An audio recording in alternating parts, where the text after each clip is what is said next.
Hi, this is John Rowell for the Rowell Report. Today is Tuesday, January 27, 2026, and let's say you're in a boat on the ocean, and this boat, well, it's actually a ship, and it's cruising along at a good speed. You're enjoying the company, you're enjoying the music. You see the sun reflect off of the ocean, and you go on the deck and there's this nice breeze. It's so wonderful and pleasant. And then off in the distance you start to see these little white objects forming, and you realize, well, these are like little icebergs, and they're not very big, and the ship plows through them and makes quick business of these little icebergs. But as you get further into the ice field, these icebergs get bigger and bigger, and now the ship is dodging these icebergs, and the ship is swaying from one side to the other, and the passengers are getting seasick, and it's starting to become quite unpleasant. Well, this is the situation the European Union is in right now, and of course they've understood this situation for a long time, but they've done nothing about it. So we have the Danish Prime Minister Mette Frederiksen. She gives a pretty good prognosis of the situation that the European Union is in. But of course, the alarm bells have been ringing for a long time, and many people are simply deaf. They just don't hear them anymore. It doesn't seem to really scare anyone. So I'm going to play her words briefly, and we'll move on to the prognosis of the current situation in the European Union. We have to build a much stronger Europe. To get there, we need to become more self-sufficient, more competitive, and more independent. So, anyway, I guess everyone's known this for quite a while. The European Union needs to be more self-sufficient, more competitive, and more independent. But wait, the European Union is going to have a hard time becoming independent, at least militarily, because they don't have a military to speak of, and they don't have any industry to build the military tanks and planes and howitzers and drones and armored vehicles and troop carriers and all that. They don't have any of that set up. They're talking about it and they're setting aside money, but I mean, it's just like ideas.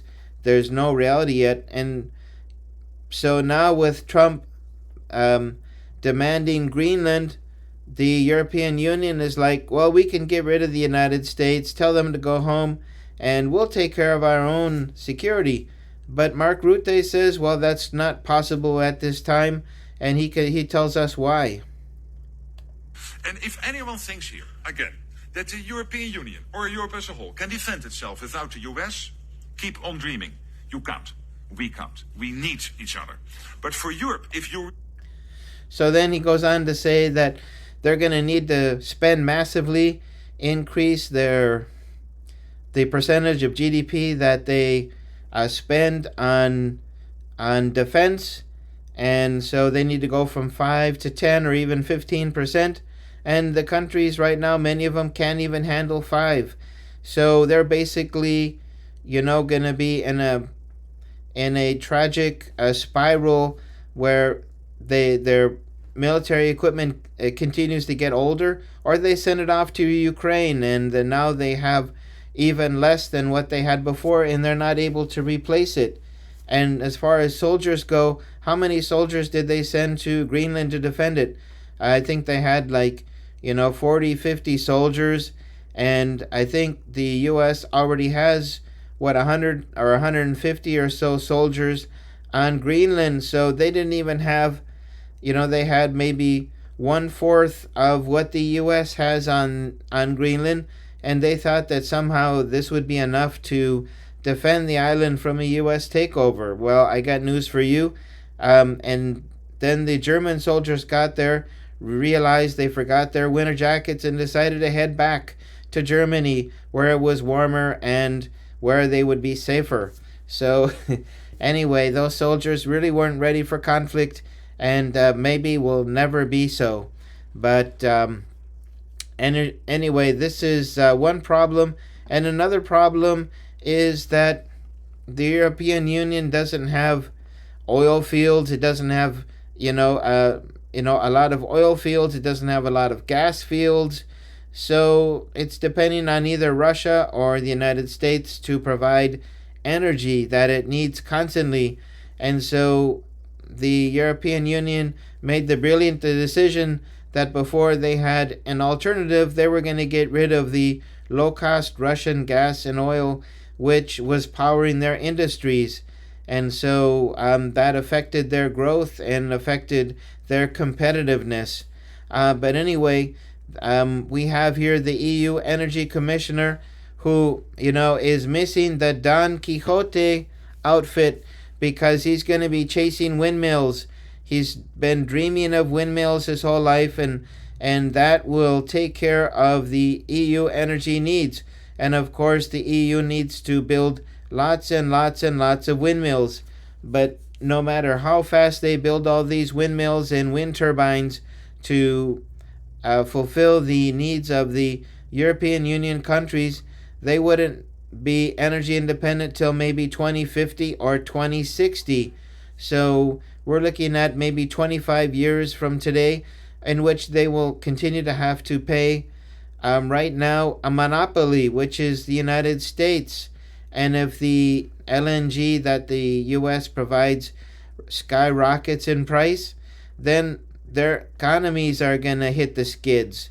So, but anyway, they're so excited about, the key achievements that they made in getting rid of the cheap Russian oil, gas, and coal. And so, they decided to put this graph on their website here, the Repower EU. And I'll leave the link below in the description box. So anyway, this is their great contribution to the EU, was to get rid of Russian oil and gas and replace it with expensive LNG from the United States and expensive options from other places, which hurt their industries, especially like the automobile industry, where they needed cheap Russian gas to power their auto manufacturing. And so they are in a really tough position. And like I say, if there is any spike in the LNG energy price from the United States, they're sunk. So as you can see, the Titanic continues to go off into the iceberg field, goes deeper and deeper. And this is a choice that they have made. They decided that before they had a cheap alternative for oil and gas, they were just going to dump Russian oil and gas, and they were going to go with the expensive option no matter what the consequence was. And we're seeing the consequence now. But anyway, we have Robert Fico of Slovakia, and he's talking about the energetic suicide that the European Union is embarked on and the dangers that it has for Slovakia. Also, Hungary has joined Slovakia to sue the European Union to reverse the decision that was made. I believe that they need to be gas independent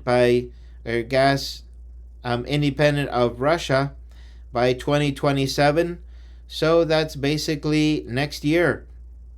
And Slovakia will not be ready for that, and they refuse to accept that decision. So there is some pushback, but this European Union Titanic continues to sail off into the ice field, and you can see how now their growth forecast is being cut. So they will barely break 1% growth. This is a terrible percent. I think Russia, with all the sanctions and all the difficulties they have had, is going to beat 1.2. So it could be a little bit less, it could be a little bit more, but certainly it's right there. And the European Union, with all the possibilities that it has to negotiate and find good options, has continued to hurt the member countries and their economic growth. So anyway, this is the situation of the European Union. It's like a big Titanic heading off into the iceberg field, completely living in this blissful state and not realizing that they could be suffering economic trouble very soon. And they're even talking about these mega deals for the reconstruction of Ukraine. And where are they going to get this money from? Are they going to come up with these euro bonds? Who's going to buy these euro bonds? So anyway, this situation here for the European Union is not good, and it continues to get worse. And so possibly if the Russia-Ukraine conflict were to end and the European Union were to reestablish diplomatic relations with Russia, then they could go back to Russian oil and gas. But the clock is ticking on the European Union to start making smart decisions soon, and they continue to make bad decisions. So like I say, if you're sitting in the European Union, you're now quite worried, because this big Titanic has entered the real dangerous part of the iceberg field, and it's dodging these icebergs, swaying from side to side, and the passengers on the ship are starting to get seasick. So they really can all end one way if they continue to head off into danger, but they can always right the ship and head off into safer waters. But they just seem to be so determined by their hatred of Russia and their desire to try to destroy Russia, to cut themselves off from a stable economic situation until they found better options. So anyway, that is the video for today. I hope you're doing well and wish you the best. Take care. Bye-bye.